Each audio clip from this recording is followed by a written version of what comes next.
Doctor Rahul Bhargava, आपको क्या कुछ लगता है जिन्हें टीका लगा हुआ है, अगर वो भी इसकी चपेट में आ रहे हैं, डेल्टा प्लस की चपेट में आ रहे हैं, कोरोना की चपेट में आ रहे हैं, तो इसके पीछे की आप सिर्फ वजह क्या मानते हैं? क्योंकि बहुत से ऐसे लोगों को मैं देख रही हूं या हम अपने आसपास देख रहे हैं जिन्हें वैक्सीनेशन के दोनों डोज लग चुकी है या फर्स्ट डोज लग चुकी है और वो बिल्कुल बेखौफ हो चुके हैं। मास्क उनके पास नजर नहीं आता है, किसी तरह से सैनिटाइजेशन का उनको फिर वैल्यू उनकी नजर में बहुत कम हो चुकी है। आपको क्या लगता है, ये भी इसके पीछे की एक वजह है?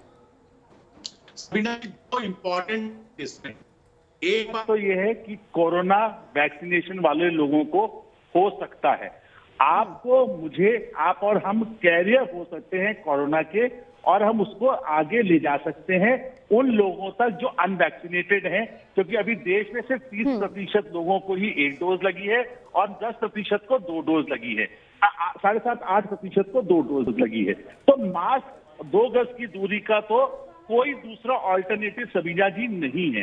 हम ये जानते हैं, पहचानते हैं और फिर भी उसमें अमल नहीं करते, तो उसको रीइंफोर्स करना आवश्यक है।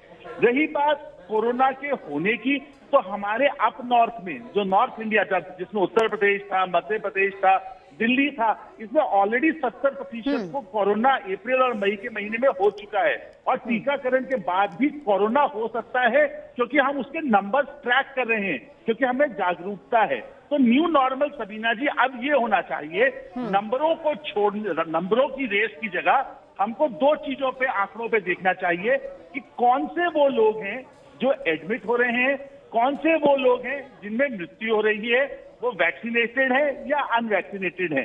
और ब्रेक थ्रू इन्फेक्शन की रिसर्च होनी चाहिए, जैसे डॉक्टर स्वाति ने कहा, यूके में भी आप देखिए अप्रैल मई में हुआ, मई के बाद डेल्टा वेरिएंट के केसेस बढ़े, पर क्या मृत्यु दर बढ़ी? नहीं बढ़ी सबीना जी। तो हमारे देश में भी एक दिन ऐसे ही आएगा कि हम ज्यादा से ज्यादा लोगों को वैक्सीन लगाने के बाद कोरोना को एक इन्फ्लुएंजा लाइक इलनेस में बदल देंगे, जिसमें हर साल में 30-40 हजार लोग आएंगे। बिल्कुल, और बहुत जरूरी है, बहुत जरूरी है जो आप बात यहाँ पर कर रहे हैं। देखिए, वैक्सीनेशन एक सबसे बड़ा हथियार है, लेकिन इस हथियार को लगाने का मतलब ये नहीं है कि आपने अमृत यहाँ पर पी लिया है। आपको उतनी ही सावधानी यहाँ पर बरतनी होगी, ये लगातार हमारे पैनलिस्ट कहते आए हैं। डॉक्टर स्वाति, आपको क्या लगता है, अगर लाखों के मुकाबले अभी केस देखें तो काफी हद तक काबू में आए हैं, लेकिन केरल और कई राज्य ऐसे हैं जहां पर केस बढ़ रहे हैं। पिछले 5 दिनों का जिक्र करें तो केस बहुत ज्यादा यहां पर सामने आ रहे हैं, पॉजिटिविटी रेट भी जो है वो भी ज्यादा आ रही है। इसके पीछे की आपको वजह क्या खास तौर पर लगती है? क्यों ये राज्य जो है वो कंट्रोल करने में नाकाम साबित हो रहे हैं? देखिए, जैसे अभी डॉक्टर राहुल ने बोला कि 30% हमारी जनता ऐसी है जिसको कि वैक्सीन मिल चुकी है। अगर हम मान लें कि लगभग 20-25% ऐसे भी होंगे जिनको नेचुरल इन्फेक्शन हुआ होगा और उनके शरीर में एंटीबॉडीज होंगी, तो भी अभी काफी तादाद भारत में ऐसी है जो कि वर्जिन पॉपुलेशन जिसे हम बोलेंगे, यानी कि जिन्हें ना नेचुरल इन्फेक्शन हुआ है ना टीकाकरण मिला है, तो उनके अंदर एंटीबॉडीज नहीं है। और ऐसी स्थिति में इन लोगों में कोरोना का संक्रमण फैलने की संभावनाएं लगातार रहेंगी।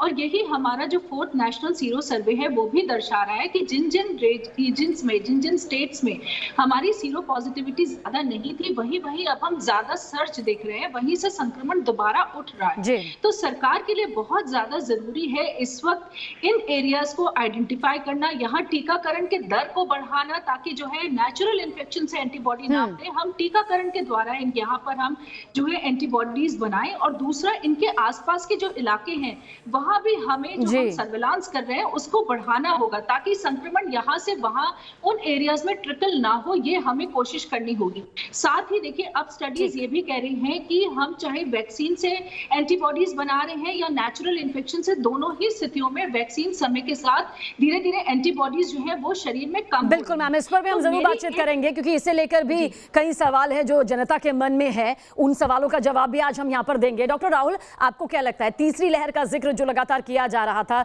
दूसरी लहर के वक्त भी यही सोचा जा रहा था कि जब तीसरी लहर आएगी तो क्या होगा? पहले मामले बहुत ज्यादा आए, फिर कंट्रोल में आए, एक बार फिर से बढ़ते हुए नजर आ रहे हैं। आपको लग रहा है क्या ये तीसरी लहर आ गई है? क्या ये तीसरी लहर के केसेस हैं जो अब सामने आ रहे हैं?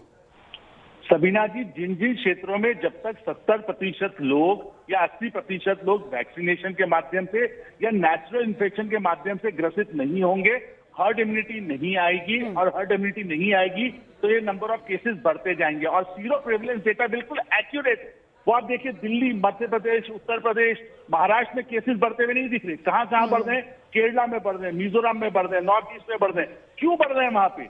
क्योंकि वहां पे अभी भी सिर्फ 30-40% लोग ही ग्रसित हैं।